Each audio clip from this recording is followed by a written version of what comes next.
नमस्कार दोस्तों, मैं पंकज जोशी आप सभी का उत्कृष्ट एकेडमी के YouTube लाइव सेशन पर बहुत बहुत स्वागत करता हूं। और दोस्तों, जैसा कि आप सभी लोगों को पता होगा कि अब कल जो है पटवारी का भी नोटिफिकेशन आ चुका है और ऐसे में अब आपके लिए इस समय बहुत बड़ा मौका है। आपके पास इस समय लगभग ये 500 समथिंग कुछ पोस्ट कल आ चुकी हैं, इससे अलावा पहले की पोस्ट भी है।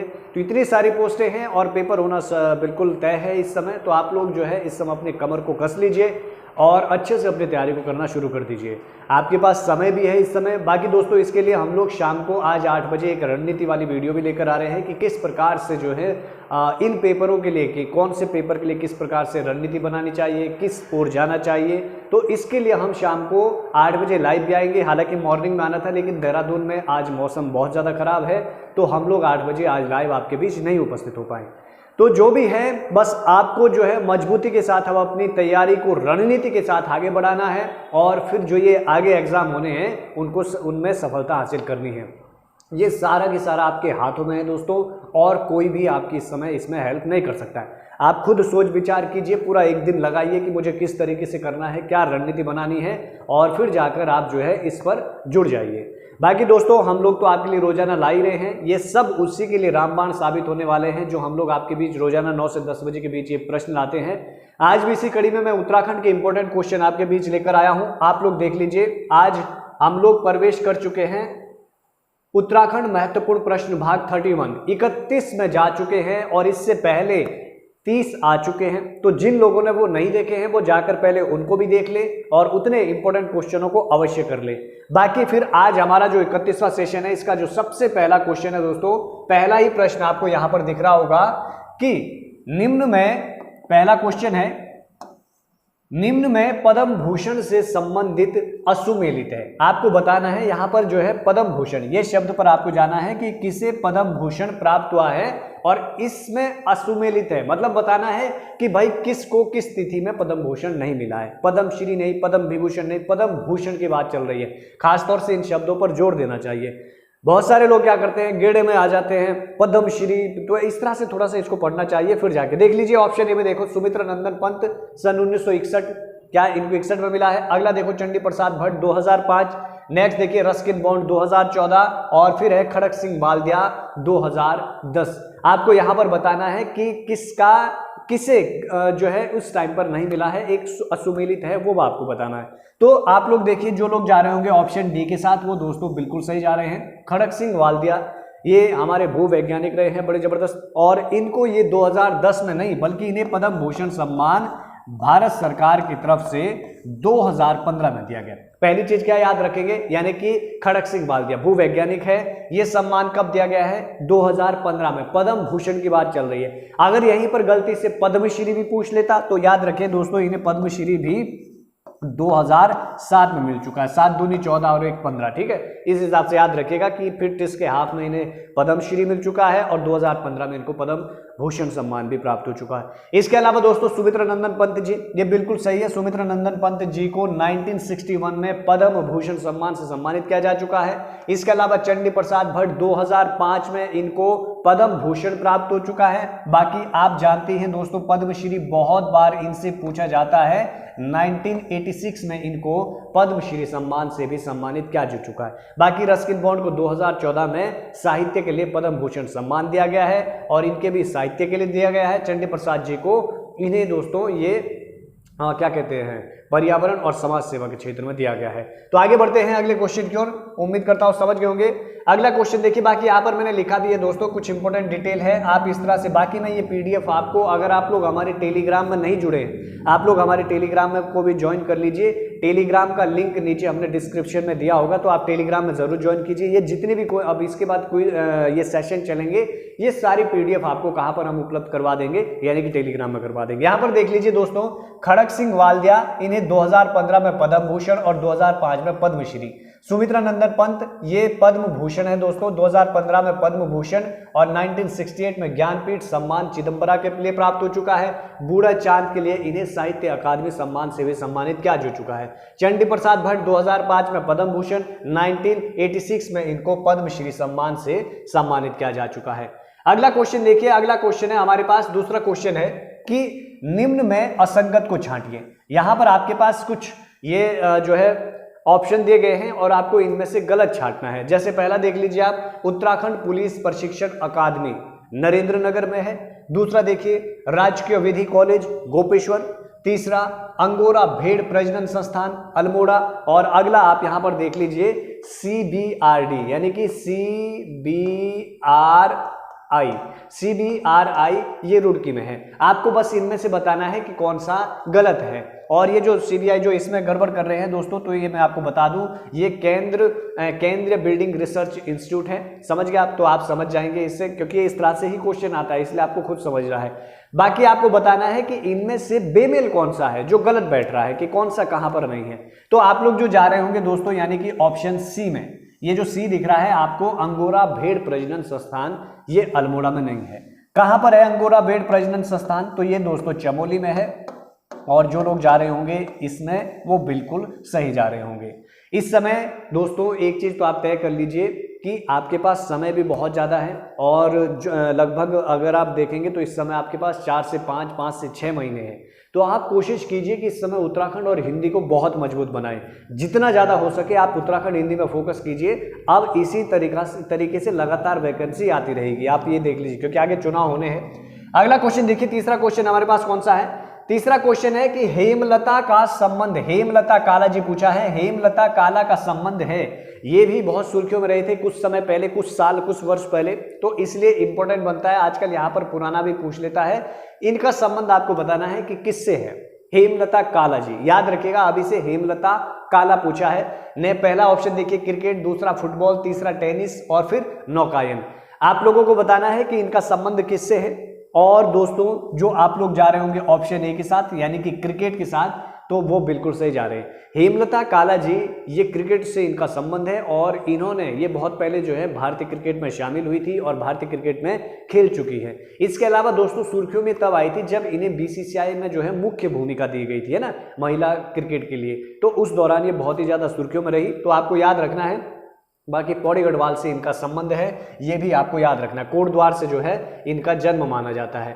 अगला क्वेश्चन देखिए दोस्तों, चौथा क्वेश्चन है हमारे पास, और चौथा क्वेश्चन है निम्न में से असंगत है। यहां पर पुरस्कार प्राप्त करता है और उनके क्षेत्र पूछे गए हैं। तो आपको बताना है कि कौन सा असंगत है, मतलब किसको पुरस्कार किस क्षेत्र में मिला है। और अगर गलत होगा तो आपको गलत छांटना है। जैसे उदाहरण के लिए मैं आपको बता दूं, अनिल जोशी, इनको पद्म भूषण मिला है ना, और पद्म भूषण इनको पर्यावरण के लिए मिला है। तो आपको वो बताना है कि अगर वो किस चीज के लिए मिला है। जो एक बेमेल होगा आपको सीधा उसको नकारना है। जैसे दूसरा आप देखिए, योगी एरन, इनको पद्मश्री मिला है, पद्मश्री चिकित्सा के लिए मिला है। अगर सही है तो आप सही मानेंगे, गलत है तो इस पर गलत टिक कर देंगे। कल्याण सिंह रावत जी हैं, इनको पद्मश्री सम्मान मिला है, समाज सेवा के लिए मिला है। अगला है लक्ष्मण सिंह जंगपांगती, इनको पद्मश्री, इनको ट्रेड के लिए मिला है। तो आपको बताना है कि इनमें से असंगत कौन सा है, एक गलत आपको बताना है। तो पहला देखो दोस्तों, जो जा रहे होंगे यहां पर अनिल जोशी के साथ, क्योंकि इस क्वेश्चन में बहुत सारे लोग गड़बड़ भी कर रहे होंगे। आप लोग समझ रहे होंगे कि अनिल जोशी जो है, क्योंकि पर्यावरण से जुड़े हुए हैं, पर्यावरण के लिए बहुत ही महत्वपूर्ण भूमिका निभा रहे हैं। आप लोग सोच रहे होंगे कि अनिल जोशी। तो दोस्तों आपको बस यही याद रखना है कि इनको ये पर्यावरण के लिए नहीं मिला है, इनको समाज सेवा में उत्कृष्ट कार्य के लिए ये पुरस्कार दिया गया है। तो बस आपको ये याद रखना है कि अनिल जोशी वाला इसमें गलत है, इनको पद्म भूषण अवश्य मिला है। अगर आप लोगों को पता है तो इन्हें पिछले वर्ष यानी कि 2020 में पद्म भूषण सम्मान से सम्मानित किया गया है और सामाजिक क्षेत्र कार्य में उल्लेखनीय योगदान के लिए दिया गया है। दूसरा योगी एरन जी, इनको भी आपको पता ही है कि अभी 2020 में इनको जो है चिकित्सा के क्षेत्र में दिया गया है 2020 का। कल्याण सिंह रावत को भी 2020 में पद्मश्री सम्मान मिला है, इनको समाज सेवा के लिए मिला है। बाकी लक्ष्मण सिंह जंगपांगती, इन्हें 58 के आसपास है ना, 1958 के आसपास जो है पद्मश्री सम्मान दिया गया। तो आपको ये बताना है, बस ये इसमें याद रखिएगा, अनिल जोशी पर्यावरण समाज सेवा के लिए मिला है। अगला क्वेश्चन देखिए, पांचवा क्वेश्चन है कि पुरुषार्थ समाचार पत्र का प्रकाशन कब हुआ। आपको बताना है, ऑप्शन है आपके पास 1916, 1917, 1920 या फिर इनमें से कोई नहीं। इसका राइट आंसर आपको बताना है ना। आपके पास ऑप्शन दिए गए हैं कि पुरुषार्थ समाचार पत्र, इसका प्रकाशन कब किया गया। तो दोस्तों जो आप लोग जा रहे होंगे ऑप्शन बी के साथ, देखो आपको बहुत जगह क्या मिलेगा, आपको बहुत जगह पुरुषार्थ समाचार पत्र 1918 भी मिलेगा, है ना। तो इसकी दोनों तिथियां हैं 1917 और 18। मुख्यतः रूप से इसे 17 से शुरू माना जाता है और लगभग 21 में ये समाप्त भी हो गया था। ये जो पुरुषार्थ समाचार पत्र है ये बहुत ही इंपॉर्टेंट इसने इस दौरान रोल निभाया था। अगर आप देखोगे, देखो घटनाओं से जोड़ना चाहिए, घटनाओं से मतलब है मेरा कि अगर आप इस टाइम पर देखेंगे तो रोलेट एक्ट इस समय आया था। तो रोलेट एक्ट का इसमें बहुत जबरदस्त विरोध किया गया था। इसके अलावा इसी दौरान दोस्तों जो यहाँ पर कुली बेगार प्रथा थी 1921 में खत्म हुई थी, उसका भी इसमें जिक्र किया गया था। तो बहुत जो सबसे बड़ी भूमिका तो वो रोलेट एक्ट के खिलाफ इसमें निभाई थी, बाकी ये जाकर आगे बंद हो गया था। समझ गए आप। तो आपको याद रखना है कि 1917 और 18 में इसे, बाकी अगर कभी इस तरह से पूछे कि किसके द्वारा, तो गिरजादत्त नैथानी जी के द्वारा ये प्रकाशित किया गया था। अगला क्वेश्चन देखिए, अगला क्वेश्चन है छठा हमारे पास, और छठा क्वेश्चन में आपको बताना है कि निम्न में से असंगत को छांटना है। फिर से यहां पर मैंने कुछ ऑप्शन दिए, जैसे आपको दिख रहा होगा गढ़वाल का हाकिमताई, गढ़वाल का हाकिमताई किसे कहा जाता है, कुंवर सिंह नेगी जी को। दूसरा है कि पहाड़ी विल्सन, फ्रेडरिक विल्सन जी को कहा जाता है। उत्तराखंड का आजाद श्रीधर त्रिमोठी जी है। कुमाऊं का गांधी देवीदत्त पंत जी है। तो आपको इनमें से बस छांटना है कि गलत कौन सा है, एक आपको गलत जवाब बताना है कि इनमें से कौन सा गलत हो रहा होगा यहां पर। तो आप लोग देख रहे होंगे दोस्तों जो ऑप्शन डी है, यानी कि कुमाऊं का गांधी देवीदत्त पंत। कुमाऊं का गांधी किसे कहा जाता है, तो ये सिंपल सा, देखो कुछ क्वेश्चन मैं आपके लिए भी छोड़ रहा हूं, आप लोगों को कमेंट बॉक्स में जवाब, जैसे मैंने कल भी कुछ आप लोगों ने, कुछ लोगों ने प्रयास किया, मुझे बड़ा अच्छा लगा। मैंने कल एक प्रश्न आपके लिए छोड़ दिया था। कल एक प्रश्न था कि निम्न में डिम्ड विश्वविद्यालय का दर्जा दिया गया। तो जो डिम्ड विश्वविद्यालय का दर्जा था, तो आपसे मैंने पूछा था कि आप लोग इसे कमेंट बॉक्स में दीजिएगा कि इन्हें कब कब दिया गया था, क्योंकि उसके सारे के सारे थे। गुरुकुल था, FRI मैंने वहां पर पूछा था आपसे, तो ग्राफिकेरा पूछा था। तो इस तरह से मैं कुछ क्वेश्चन आपके लिए छोड़ूंगा, क्योंकि इससे क्या होगा, देखो जिन लोगों ने कल वो जवाब दिए होंगे उनको पता है कि कितना उन्होंने ढूंढा होगा, फिर उससे उन्हें याद भी हुआ होगा। तो मैं इस तरह के प्रश्न भी आपके लिए छोड़ूंगा। जैसे मैंने आपको ये दे दिया है, ये बहुत ही सिंपल सा क्वेश्चन है कि कुमाऊं का गांधी किसे कहते हैं, तो आपको इसे कमेंट बॉक्स में इसका जवाब देना है। तो ये मैं आपके लिए वर्क छोड़ रहा हूं और यहां पर बिल्कुल नहीं देखना है ना। अगला क्वेश्चन देखिए, सातवां क्वेश्चन है कि देहरादून छावनी की स्थापना कब की गई। देहरादून छावनी की स्थापना कब की गई। आजकल इस तरह से भी प्रश्न आ रहे हैं, जितनी भी उत्तराखंड में छावनियां बनी हैं अंग्रेजों के समय में, उन सभी छावनियों का एक लिस्ट तैयार कर लीजिएगा और उनको अच्छे से रट लीजिएगा, क्योंकि छावनी सीधा सीधा पूछ रहा है और पूरी तिथि पूछता है छावनी की। तो इस तरह के भी प्रश्न आप याद कर लीजिएगा। ऑप्शन देखो, 30 नवंबर 1814, नेक्स्ट है 30 नवंबर 1819, अगला है 30 नवंबर 1817, 30 नवंबर 1813। तो जो मेरा उद्देश्य था आपको याद करवाने का वो था 30 नवंबर, यानी कि देहरादून छावनी 30 नवंबर। तो मैं उम्मीद करता हूं आप लोगों को याद हो गया होगा। याद हो गया कि नहीं, 30 नवंबर देहरादून छावनी। अगर इसी तरह से दूसरी छावनियां लाऊंगा तो जोड़ देकर आपको उस दौरान भी याद करवाऊंगा। तो 30 नवंबर याद रखिएगा, देहरादून छावनी। बाकी दोस्तों पीछे जो यहां पर जा रहे होंगे ऑप्शन है, यानी कि 1814। अगर आपको याद होगा, देखो छावनी का मतलब क्या होता है भाई, बिल्कुल पूरा फौजी उसमें कन्वर्ट कर देना क्षेत्र को। तो अगर आप लोगों को पता होगा कि देहरादून में इस दौरान 1814 का जो टाइम पीरियड था, इस समय अंग्रेजों ने गोरखों से युद्ध लड़ा था और नाला पानी का युद्ध लड़ा जा रहा था। और ये जो युद्ध लड़ा जा रहा था खलंगा वाला, इस युद्ध के दौरान इन्होंने पूरी की पूरी देहरादून को छावनी में तब्दील कर दिया था। और ये तिथि थी 30 नवंबर 1814 को, जब गिलेस्पी जी ने धावा बोल दिया था वहां पर। तो इसीलिए इस तरह से इसको याद रखना चाहिए, समझ गया। तो 30 नवंबर सन 1814 को देहरादून छावनी का निर्माण हुआ। अगला देखो, गठन हुआ। अगला देखिए, 8वां क्वेश्चन हमारे पास। 8वां क्वेश्चन है कि उत्तराखंड की दशक के वृद्धि दर 2001 से लेकर 11 के बीच इनमें से सुमेलित नहीं है। बस जोर कहां पर, जब भी कभी इस तरह के क्वेश्चन आते हैं तो जोर सिर्फ जनगणना में वहां पर देना चाहिए कि वो पूछ क्या रहा है, उसको अंडरलाइन करना चाहिए। पूछ रहा है कि दशक के वृद्धि दर पूछ रहा है। इसी तरह से लिंगानुपात, तो लिंगानुपात पर जोर देना चाहिए। जन घनत्व तो पूछता है, जन घनत्व पर, साक्षरता तो वहां जोर देना चाहिए। यहां जोर देना है दशक के वृद्धि दर 2001 से 2011 के बीच में। आपको बताना है कि क्या गलत है। जैसे पहला पूछ रहा है कि दशक के वृद्धि दर यानी कि 2001 से 2011 के बीच उत्तराखंड की 18.81 कितनी रही, प्रतिशत रही। तो पहला चीज आपको ये रखना है। दूसरा कि देश की दशक के वृद्धि दर में, जो हमारी देश की दशक की वृद्धि दर है, उसमें अगर हम बात करें तो उत्तराखंड का स्थान 17 है। अगर 17 है तो आप उस हिसाब से देखिए। अगला है सर्वाधिक दशक के वृद्धि दर वाला जिला उधम सिंह नगर है। दूसरा है सबसे न्यूनतम दशक के वृद्धि दर वाला जिला हरिद्वार है। तो आपको यहां पर बताना है कि गलत कौन सा है इनमें से। इस तरह का बहुत अच्छा क्वेश्चन मैंने आपके लिए लाया है, इंपॉर्टेंट है, जनगणना से क्वेश्चन बनता है। तो जो लोग दोस्तों यहां पर देखो अगर जा रहे होंगे सबसे कम दशक के वृद्धि दर वाला, यहां पर जोर डालेंगे, ये हरिद्वार नहीं है बल्कि इस बार जो है ये सबसे कम दशक के वृद्धि दर वाला याद रखेंगे आप पौड़ी गढ़वाल को। तो पौड़ी गढ़वाल को याद रखना है, सबसे कम दशक की वृद्धि दर पौड़ी, सर्वाधिक ज्यादा उधम सिंह नगर की है। बाकी देश में इस तरह से सभी में आपको याद करना है कि उत्तराखंड का देश में जनघनत्व में कौन सा है, शिक्षा में कौन सा है, लिंग अनुपात में कौन सा है, ये आपको याद करने हैं। मैंने फिलहाल आपको बताया दशक की में तो 17 स्थान है, बाकी दशक की वृद्धि दर हमारी 18.81 रही। आगे बढ़ते हैं अगले क्वेश्चन की ओर। नवा क्वेश्चन देखिए, नवा क्वेश्चन है हमारे पास, हरीश भाकुनी का संबंध किससे है। ये क्वेश्चन भी मैं आपके लिए दे रहा हूं, आप लोग इस पर सर्च कीजिएगा अच्छे से, क्योंकि बहुत इंपॉर्टेंट क्वेश्चन है ये वाला। इस समय आगे प्रबल संभावना है इनकी आने की। तो हरीश भाकुनी जी आपके लिए मैंने होमवर्क दिया है। होमवर्क का मतलब यह है कि आप लोग इनके बारे में बस मुझे इतनी तिथियां दीजिएगा वहां पर कमेंट बॉक्स में, क्योंकि जब आप सर्च करेंगे, ढूंढेंगे, तो मुझे पूर्ण विश्वास है आप इनके बारे में और अच्छा याद करेंगे।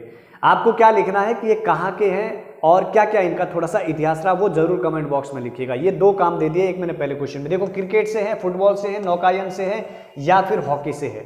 सिंपल सा है, जो लोग जा रहे होंगे ऑप्शन डी के साथ हॉकी से, वो बिल्कुल सही जा रहे हैं। हरीश भाकुनी जी का संबंध हॉकी से है। बाकी आप इनका भी कमेंट बॉक्स में अवश्य मुझे जवाब दीजिएगा। आपकी तैयारी इस तरह से भी होती रहेगी दोस्तों। अगला क्वेश्चन देखिए, नेक्स्ट क्वेश्चन है कि पुलिया आभूषण किस अंग में, पुलिया या फिर लच्छा, ये जो आभूषण है पुलिया या लच्छा आभूषण, ये किस अंग में पहने जाते हैं, पुलिया या लच्छा आभूषण।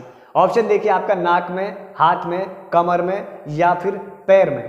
तो इसका जवाब देना है आप लोगों को, खासतौर से जो महिला वर्ग अगर हमारी वीडियो देख रहे हैं, तो मैं बार बार बोलता हूं जब भी आभूषण की बात आती है कि आभूषण आप लोगों को ज़्यादातर पता होना चाहिए, क्योंकि देखो आज तो मैं मानता हूं कि जो उत्तराखंड के पुरातन आभूषण है वो आज इस्तेमाल होते ही नहीं है। आज तो फैशन में पता नहीं इतने बड़े बड़े कानों में पहने रहते हैं आप लोगों ने आभूषण, पैरों के भी अजीब से आभूषण आ गए, हाथों के तो अजीब से ही हो गए। तो थोड़ा सा इन्हें पूछिए, अपनी सास से पूछना चाहिए, अपनी माताओं से पूछना चाहिए। बाकी जो पुरुष वर्ग है आप लोग भी भाई थोड़ा सा जब देखते हो चेहरा तो आभूषणों को भी देखा करो और उनकी पहचान क्या करो। इसका दोस्तों राइट आंसर है ऑप्शन डी, जो डी के साथ जा रहे हैं वो बिल्कुल सही जा रहे हैं, यानी कि राइट आंसर ऑप्शन डी, पैर में ये दोनों के दोनों आभूषण पहने जाते हैं। अगला क्वेश्चन है हमारे पास यहाँ पर कि घाट रलिया दर्रा ये किसे जोड़ता है। घाट रलिया दर्रा ये किसको जोड़ता है। घाट रलिया दर्रे का आपको जवाब बताना है, चमोली तिब्बत, दूसरा है चमोली पिथौरागढ़, अगला है चमोली उत्तरकाशी, तिब्बत पिथौरागढ़। इनमें से दोस्तों ये सिंपल सा क्वेश्चन है, ज्यादा टाइम नहीं लूंगा। जो जा रहा है यहाँ पर, सॉरी, जो जा रहा है चमोली तिब्बत के लिए वो बिल्कुल सही जा रहे हैं, तो इसका राइट आंसर हो जाएगा ऑप्शन ए, यानी कि चमोली तिब्बत। नेक्स्ट क्वेश्चन देखिए 11वां क्वेश्चन आपसे पूछा है कि दुगड्डा में शहीद मेले की शुरुआत ये किसके द्वारा करवाई गई थी। दुगड्डा में शहीद मेले की शुरुआत किसके द्वारा करवाई गई। ऑप्शन देख लीजिए, भवानी सिंह रावत जी है, भक्त दर्शन है, श्रीदेव सुमन जी है या फिर गौरा देवी जी है। आपको बताना है कि किसके द्वारा इस मेले की शुरुआत करवाई गई है। सिंपल सा है ये भी दोस्तों। आप सभी लोग जो जा रहे होंगे ऑप्शन ए के साथ वो बिल्कुल सही जा रहे होंगे। और आपको पता है कि दुगड्डा में ये जो शहीद मेला है इसकी शुरुआत 1972 से शुरू हो चुकी थी और भवानी सिंह रावत जी के द्वारा करवाई गई थी। भवानी सिंह रावत जी चंद्रशेखर आजाद जी के मित्र थे, खासे मित्र, और कहा जाता है कि चंद्रशेखर आजाद यहाँ पर दुगड्डा में आए थे और इनके आवास पर रुके भी थे। वहाँ पर ट्रेनिंग भी ली थी इन्होंने, चंद्रशेखर आजाद जी ने पिस्तौल आदि चलाने की। वहाँ पर बल्कि एक वृक्ष भी था, कहा जाता है वो 2006 के आसपास वो वृक्ष टूट भी गया था। वहाँ पर जो है उनकी निशाने की ट्रेनिंग भी देखी, उसके अवशेष भी प्राप्त हुए हैं। इसके अलावा दोस्तों फिर इन्होंने ही उनकी शहादत में, चंद्रशेखर आजाद जी की शहादत में 1972 से इस मेले की शुरुआत करवाई थी और ये 27 फरवरी के आसपास प्रत्येक वर्ष इस मेले का इस समय आयोजन करवाया जाता है। तो आपको ये याद रखना है। अगला क्वेश्चन देखिए 12वां क्वेश्चन है कि निम्न में असंगत को छांटिए। यहां पर भी आपको एक गलत छांटना है। जैसे एक हथिया नौला, कल भी मैंने इसी टाइप का एक क्वेश्चन आपके सामने लाया था और चर्चा की थी। चंपावत में है, नौ डूंगा घर बागेश्वर में है, पांडु स्थल, बागेश्वर, छिपला, केदार, पिथौरागढ़? जल्द से जल्द इसका जवाब दीजिए कमेंट बॉक्स में। और हाँ, वीडियो को यार आप लोग शेयर भी कीजिए। आप लोग वीडियो को बिल्कुल भी शेयर नहीं करते, ना वीडियो को लाइक करते, तो थोड़ा सा इतनी हमारी भी, अब आप लोग जो है मुझे लग रहा है आदी हो गए। हम लोग रोजाना आपको बोलते रहते शेयर कर दो, आपको लगता है यार सर बोलते रहते, छोड़ो भाई वीडियो शेयर कर दिया करो यार, हमें भी थोड़ा सा अच्छा लगता है ना, हमें भी जो है मनोबल बढ़ता है हमारा भी। तो यहाँ पर देखिए कि हथिया, नौला, चंपावत, नौडूंगा, घर, बागेश्वर, पांडु स्थल, बागेश्वर, छिपला, केदार। जो लोग जा रहे हैं ऑप्शन बी के साथ, क्योंकि नौडूंगा घर ये दोस्तों बागेश्वर में नहीं है, ये हमारा चंपावत में, बस इसको याद रखिएगा। बाकी सारे के सारे सही है। छिपला, केदार, पिथौरागढ़, पांडु की बागेश्वर में है। एक हथिया नौला, चंपावत, एक हथिया मैंने कल आपसे देवाल बोला था, वो पिथौरागढ़ में था। आगे बढ़ते हैं अगले क्वेश्चन की, और अगला क्वेश्चन हमारे पास 12वां क्वेश्चन यहाँ पर, और 12वां क्वेश्चन है कि उत्तराखंड युवा परिषद का गठन कब किया गया? इसमें मैं आपको ज्यादा समय बिल्कुल भी नहीं दूंगा, क्योंकि सिंपल सा क्वेश्चन है, पेपर में आ चुका है, और आपको सीधा जवाब देना है 1965, 1976, 1992, 1995। यहां पर जो लोग जा रहे हैं 1976 वो बिल्कुल सही जा रहे हैं। उत्तराखंड युवा परिषद 1976 में स्थापित की गई थी। इसमें ज्यादा चर्चा करने की हमारे पास जरूरत भी नहीं है दोस्तों। अगला क्वेश्चन है हमारे पास, सिद्धताल ये किस जनपद में स्थित है? सिद्धताल किस जनपद में स्थित है? चमोली में है, उत्तरकाशी में है, पिथौरागढ़ में है, या फिर दोस्तों पौड़ी गढ़वाल में है? तो इसका आप लोग कमेंट बॉक्स में अपना जवाब देते रहे। और जो लोग आप लोग जा रहे होंगे कहां पर, किस में जा रहे होंगे, यानी कि ऑप्शन ए में जा रहे होंगे, चमोली जिले में, वो बिल्कुल सही जा रहे होंगे। भाई सबसे ज्यादा ताल चमोली जिले में ही है, जबकि महसूस ऐसा लगता है, जबकि लगता है ऐसा कि नैनीताल में सर्वाधिक ताल होंगे। अगला क्वेश्चन देखिए, 15 में पहुंच गए सीधे।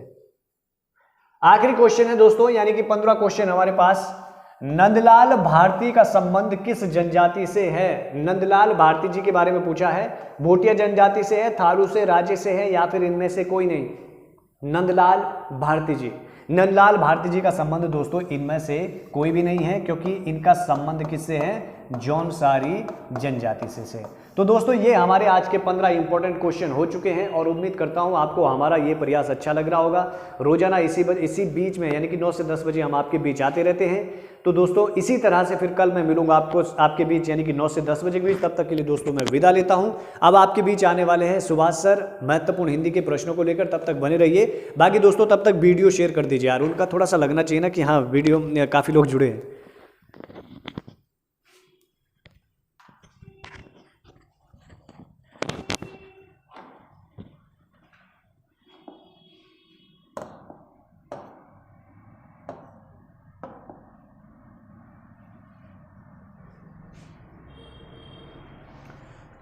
हाँ जी, आप सभी को गुड मॉर्निंग, सुप्रभात।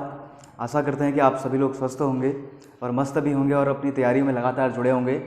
और दोस्तों आप लोगों में से सभी लोगों को पता होगा कि कल दोबारा नई विज्ञप्ति आ गई है पटवारी की, जो कि 21 से लेकर 28 तक के एज ग्रुप के लिए है। तो 21 से लेकर 28 वाले तो बहुत खुश होंगे आजकल क्या मतलब, कल तो उनका खुशी का कोई ठिकाना नहीं रहा होगा। और आप सभी को पता है इससे पिछले भी लगभग 1500 पोस्ट आ चुकी हैं। तो 1500 प्लस 500 यानी लगभग 2000 के आसपास पोस्ट लगभग अभी हो चुकी हैं। उसके अलावा दोस्तों वन दरोगा की भी हैं 300 के आसपास पोस्ट, यानी 2300 के आसपास पोस्ट अभी होनी है। 2021 में दोस्तों इनके एग्ज़ाम होने की संभावना है। तो आप लोगों को कंफ्यूज नहीं होना है। इनमें से लगभग जो 2000 के आसपास पोस्ट हैं उन सभी का सिलेबस लगभग एक ही है दोस्तों।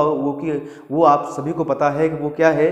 वही 100 नंबर का पेपर है जो स्नातक स्तरीय परीक्षाओं में पूछा जाता है। 20 नंबर की हिंदी, 40 नंबर का उत्तराखंड और 40 नंबर की जीएस। तो आपको उसी पैटर्न पर तैयारी करनी है, ज़्यादा कंफ्यूज नहीं होना है। आप एक पैटर्न पर तैयारी करेंगे तो बिल्कुल वो सभी एग्जाम के लिए आपके काम आएगा। तो बिल्कुल भी इस टाइम में कंफ्यूज ना होए और अपनी जो आपने चीज़ें पढ़ी हैं उनको रिवाइज कीजिए, चीज़ों को ज़्यादा से ज़्यादा पढ़िए। और उत्तराखंड के लिए दोस्तों आप लोग बिल्कुल कुछ स्टैंडर्ड बुक या कोर्स का सहारा ले सकते हैं। तो लगातार आपको पढ़ते रहना है। इस साल में लगभग 6 महीने हैं आपके पास। तो 6 महीने यदि आपने ढंग से तैयारी कर ली तो दोस्तों आपका 2021 बिल्कुल ही शुभ हो जाएगा। तो आप लोग बिल्कुल जुटे रहें और हमारी दोस्तों इन सीरीज के साथ भी जुटे रहें। काफ़ी महत्वपूर्ण सीरीज हैं। आप सभी को पता चल ही रहा होगा कि हमारे प्रश्नों का स्तर क्या होता है। तो आप लोग दोस्तों देखिए यहाँ पर हमारी हिंदी की 26वीं सीरीज ये चल रही है। इससे पहले 25 हो चुकी हैं। यदि आप लोगों ने नहीं देखी है तो दोस्तों आप लोग प्लेलिस्ट में जाकर देख सकते हैं। Live UK and Hindi class में आपको जाके मिल जाएगी। देखिए ज़्यादा देर न करते हुए दोस्तों शुरू करते हैं। अपना पहला क्वेश्चन देखिए। पहला क्वेश्चन क्या है आज का, गंगा लाभ होना मुहावरे का अर्थ क्या है।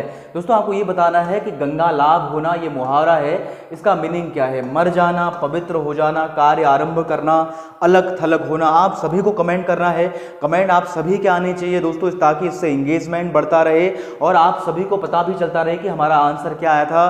सही है तो बिल्कुल सही बात है, यदि गलत है तो दोस्तों वो हमेशा आपको याद रहेगा। देखिए इसका क्या आंसर होगा, जल्दी कमेंट करें आप लोग। गंगा लाभ होना मुहावरे का अर्थ है मर जाना, पवित्र हो जाना, कार्य आरंभ करना या अलग थलग होना। दोस्तों जिनका भी ऑप्शन ए आ रहा है, ऑप्शन ए मर जाना दोस्तों बिल्कुल सही उत्तर है। गंगा लाभ होना का दोस्तों अर्थ होता है मर जाना। अगला देखिए, संत, बहुत ही फेमस पंक्तियां दोस्तों, देखिए संतन ठिग बैठी बैठी, संतन ठिग बैठी बैठी लोक लाज खोई, किसकी प्रसिद्ध पंक्तियां हैं दोस्तों, बहुत ही फेमस पंक्तियां हैं ये। देखिए किसकी है, रविदास की है, मीराबाई की है, रहीमदास की है या कबीरदास की। आप लोग कमेंट करें कि इसका सही आंसर क्या होगा। संतन ठिग बैठी बैठी लोक लाज खोई, यानी दोस्तों इसका अर्थ क्या हुआ कि संतों के निकट बैठ बैठ के लोक लाज यानी जो अपना सम्मान है वो खो दिया है। अब ऐसा कौन बोल सकता है, देखिए रविदास जी बोल सकते हैं, मीराबाई, रहीमदास या कबीरदास। तो दोस्तों इसका सही आंसर जिनका भी बी आ रहा है मीराबाई, उनका दोस्तों बिल्कुल सही उत्तर है। दोस्तों ये मीराबाई की पंक्तियां हैं, मेरे दो गिरधर गोपाल दूसरो न कोई। इसी कविता के अंदर दोस्तों ये पंक्ति भी आती है, संतन ठिग बैठी बैठी लोक लाज खोई। इसका मतलब है कि मीराबाई दोस्तों आप सभी को पता है कृष्ण भक्ति मार्ग की कवित्री हैं और कृष्ण भक्ति में दोस्तों इतना पागल हो गई थी, उनको पति स्वरूप में स्वीकार कर लिया था और इतना प्रेम में पागल हो गई थी दोस्तों कि वो लगातार क्या करने लगी, वो राज परिवार की थी आपको ये भी पता है, लेकिन राज परिवार की जो चीज़ें होती हैं वो सम्मान उन्होंने बाद में वो डांस करती थी नृत्य मंदिरों में जाकर और संतों के निकट में बैठ के दोस्तों भजन कीर्तन करती थी। तो उसी सेंस में दोस्तों उन्होंने लिखा है ये संतन ठिग बैठी बैठी लोक लाज खोई, यानी उन्होंने मर्यादा खो दी थी। अगला देखिए, निम्न में दोस्तों आपको बताना है कि इनमें से द्विगुण व्यंजन वर्ण कौन सा है। इनमें से द्विगुण व्यंजन वर्ण कौन सा है दोस्तों, आप छांटिए देखिए ये है, इसमें से कौन सा विकल्प होगा, जल्दी कमेंट करें आप लोग। निम्नलिखित में से द्विगुण व्यंजन कौन सा है दोस्तों। यहाँ पर देखिए दोस्तों टॉ टॉ क्या है, हमारा स्पर्शी व्यंजन है और स्पर्शी व्यंजन के अंदर दोस्तों टॉ वर्ग का है और टॉ वर्ग का उच्चारण स्थान आप सभी को पता है मूर्धन्य है। यो देखिए, यो क्या है दोस्तों, यो हमारे अंतस्थ व्यंजन वर्ग का है, यो रो लो व चार आते हैं दोस्तों इसके अंदर। अब ये देखिए ये क्या है, अंगो है और अंगो दोस्तों हमारा स्पर्शी व्यंजन है और हमारा किसके अंदर आता है, क वर्ग के अंदर आता है और क वर्ग का दोस्तों उच्चारण स्थान क्या है, कंठ है, आप सभी को पता है। और ये देखिए दोस्तों इसे कहा जाता है ऑडो, ऑडो और दोस्तों ऑडो और ऑढो। इस प्रकार से दो दोस्तों इन वर्णों को कहा जाता है द्विगुण व्यंजन। द्विगुण व्यंजन या नवीन विकसित ध्वनियां ये भी कहा जाता है दोस्तों। और एक और नाम है इनका उच्छिप्त व्यंजन। उच्छिप्त व्यंजन, द्विगुण व्यंजन और नवीन विकसित ध्वनियां दोस्तों ये तीनों एक ही चीज है और इनकी संख्या दोस्तों दो होती है, ऑडो और ऑढो। ये इस प्रकार से दोस्तों इनमें से सही उत्तर क्या हो जाएगा, हमारा ऑप्शन सी हो जाएगा। जिनका भी सी आंसर आ रहा है दोस्तों इनका बिल्कुल सही है। चौथा क्वेश्चन देखिए, प्रिंट मीडिया में डेस्क से क्या आशय है। प्रिंट मीडिया में यानी जो हमारे छपने वाली चीजें हैं, अखबार, मैगजीन या जो भी चीजें हैं, उनमें डेस्क से क्या आशय होता है। डेस्क किस चीज को कहा जाता है, संपादन को, संवाददाता के कार्यों को, आतिथ्य भाव को या कर्मचारियों के मध्य कार्य विभाजन को। तो इसका आंसर कमेंट करें आप लोग, क्या होगा कि प्रिंट मीडिया में जो डेस्क चीज है, इस डेस्क का दोस्तों क्या अर्थ होता है। प्रिंट मीडिया के अंदर संपादन होता है, संवाददाता कार्य होता है, आतिथ्य होता है या कर्मचारियों के मध्य कार्य विभाजन होता है। तो इसका सही आंसर दोस्तों जिनका भी ऑप्शन ए आ रहा है उनका बिल्कुल सही उत्तर है। संपादन का अर्थ दोस्तों प्रिंट मीडिया में के लिए अर्थ होता है दोस्तों, डेस्क का अर्थ होता है संपादन। अब संपादन क्या है आप सभी को पता है, अखबार वाले क्या करते हैं, दिन पर न्यूज़ जोड़ते हैं और दिन भर की जितनी भी बड़ी बड़ी घटनाएं होती हैं उनको लेके आते हैं। उसके बाद दोस्तों कार्य शुरू होता है संपादन का। जो संपादक लोग होते हैं अखबार के, वो दोस्तों उन न्यूज़ को छांटते हैं, उसमें काट छांट करते हैं, उसकी अशुद्धियाँ छांटते हैं। तो इसी प्रोसेस को दोस्तों कहा जाता है संपादन या डेस्क। अगला देखिए, पांचवा क्वेश्चन बहुत ही महत्वपूर्ण क्वेश्चन है। आपको ये बताना है कि निम्नलिखित में से कौन सी तुलसीदास की रचना नहीं है। दुहावली नहीं है, कवितावली, वैराग्य संदीपनी या प्रेम वाटिका। तो दोस्तों इसका सही आंसर आप बताइए, इसका सही आंसर क्या होगा कि कौन सी तुलसीदास की रचना नहीं है। दुहावली, कवितावली, वैराग्य संदीपनी या दोस्तों प्रेम वाटिका। तो दोस्तों इसका सही आंसर क्या हो जाएगा दोस्तों, हमारा ऑप्शन डी हो जाएगा, प्रेम वाटिका। ये दोस्तों हमारी रसखान जी की रचना है, ये तुलसीदास की रचना नहीं है। जो ऊपर की तीन आपको दिखाई दे रही हैं, दुहावली, कवितावली, वैराग्य संदीपनी, कृष्ण गीतावली, ये सारी की सारी रचनाएं दोस्तों किसकी हैं, तुलसीदास जी की हैं। और तुलसीदास के बारे में आपको ये भी पता होगा, भक्ति काल के हैं और राम मार्गी कवि हैं। अगला देखिए, एक शब्द प्रतिस्थापन के लिए एक शब्द बताइए। दोस्तों एक शब्द का मतलब है आपको वाक्यांश के लिए एक शब्द बताना है। अब देखिए, एक शब्द प्रतिस्थापन के लिए हम एक शब्द क्या यूज कर सकते हैं, अक्षर, वर्ण, वाक्यांश या इनमें से कोई नहीं। जल्दी जल्दी कमेंट करें, इसका आंसर क्या होगा। एक शब्द प्रतिस्थापन के लिए एक शब्द क्या होगा, यानी इस जगह पर हम एक शब्द क्या यूज कर सकते हैं, अक्षर, वर्ण, वाक्यांश या इनमें से कोई नहीं। तो दोस्तों जिनका भी आंसर ऑप्शन सी आ रहा है वाक्यांश, दोस्तों इनका बिल्कुल सही है। एक शब्द प्रतिस्थापन को दोस्तों क्या कहा जाता है, वाक्यांश भी कहा जाता है। और वाक्यांश आप सभी को पता है, जैसे सदैव सत्य बोलने वाला सत्यवादी, रात को विचरण करने वाला रात्रिचर। तो दोस्तों क्या होता है, जो हमारे वो होते हैं पदों का एक बधा हुआ रूप होता है, तो उसकी जगह पर दोस्तों हम एक शब्द का प्रयोग कर लेते हैं। तो ऐसी कंडीशन में एक शब्द प्रतिस्थापन के लिए दोस्तों वाक्यांश का प्रयोग किया जाता है। और वाक्यांश के लिए एक शब्द आप सभी ने पढ़े होंगे। वाक्यांश में क्या होता है, एक 4-5 आपको शब्द दिए रहेंगे कि रात्रि में विचरण करने वाला, और उसकी जगह पर दोस्तों आप एक शब्द का प्रयोग कर सकते हैं, वो क्या है, रात्रिचर। तो उसे क्या कहा जाता है, एक शब्द प्रतिस्थापन। तो वाक्यांश हमारा बिल्कुल सही उत्तर होगा। अगला देखिए, 7वां क्वेश्चन, उसी तपस्वी से लंबे थे देवदार वृक्ष दो चार खड़े। पंक्तियों में दोस्तों आपको अलंकार बताना है, रूपक अलंकार, प्रतीप अलंकार, यमक अलंकार या उपमा अलंकार। आप लोग कमेंट करें, इसका सही आंसर क्या होगा। उसी तपस्वी से लंबे थे देवदार वृक्ष दो चार खड़े। अब दोस्तों यहां पर देखिए क्या बात हुई है, यदि इस लाइन को ऐसे बोला जाए कि उसी देवदार वृक्ष से खड़े थे तपस्वी दो चार, उसी देवदार वृक्ष से लंबे थे तपस्वी दो चार खड़े, यदि इसको ऐसे बोला जाए तो तब दोस्तों इसका सही अर्थ निकल के आएगा। अब यहां देखिए क्या बात हुई है कि तपस्वी से लंबे देवदार वृक्ष दो चार खड़े थे, यानी तुलना किसके साथ हुई है, तपस्वी के साथ में।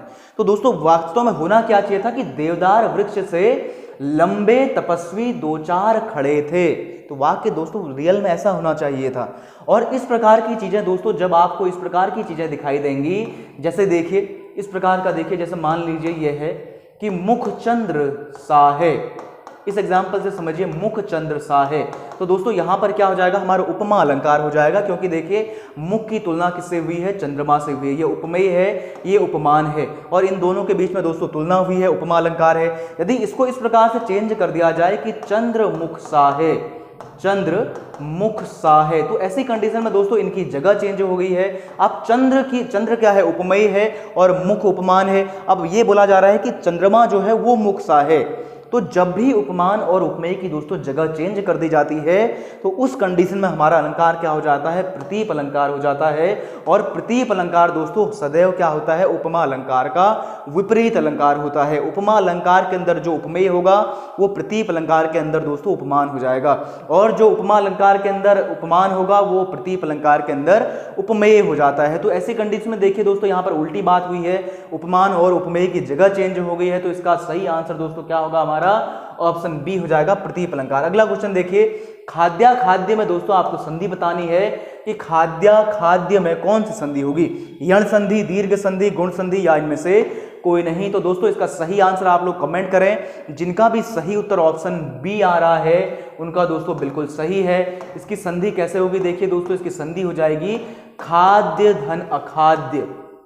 देखिए खाद्य धन अखाद्य, यहाँ क्या है, देखिए इसका अंतिम वर्ण दोस्तों क्या होगा, इसका अंतिम वर्ण अ होगा, और इसका पहला वर्ण अ है, तो अ धन अ बराबर दोस्तों क्या हो जाएगा, आ हो जाएगा दीर्घ संधि के हिसाब से। तो दोस्तों इसमें संधि कौन सी हो जाएगी, ऑप्शन बी दीर्घ संधि हो जाएगी। अगला देखिए 9वां क्वेश्चन, अग्रगण्य लब्धि प्रतिष्ठ और संभ्रांत।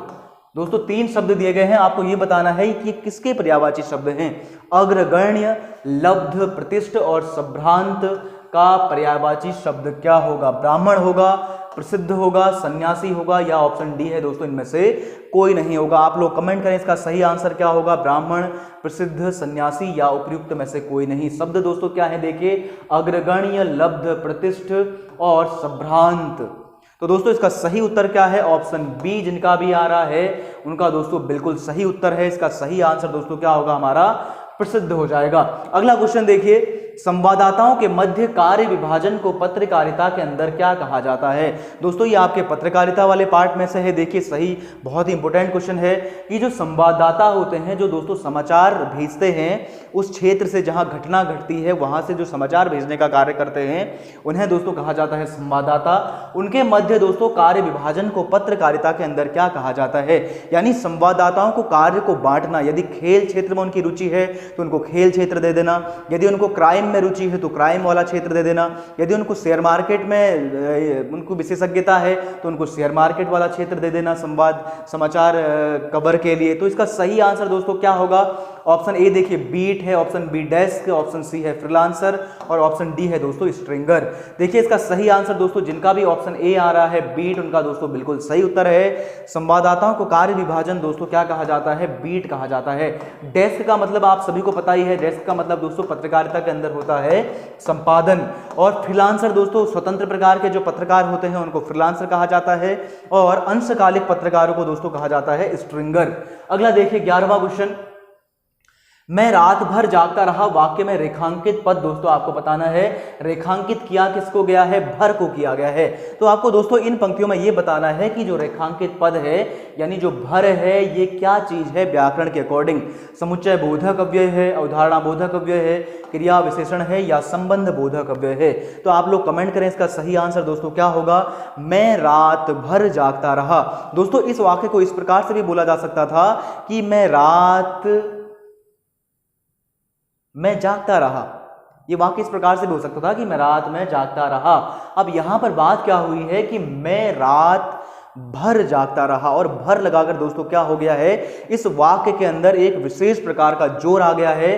तो ऐसे शब्द जो वाक्य के अंदर विशेष प्रकार का जोर या विशेष प्रकार का दबाव लाने के लिए दोस्तों प्रयोग किए जाते हैं, ऐसे शब्दों को कहा जाता है दोस्तों अवधारणा बोधक अव्यय या इनका दूसरा दोस्तों नाम क्या है? निपात। तो अवधारणा बोधक या निपात शब्द दोस्तों इनको कहा जाता है जो वाक्यों के अंदर एक प्रकार का विशेष अर्थ या जोर लाने का कार्य करते हैं।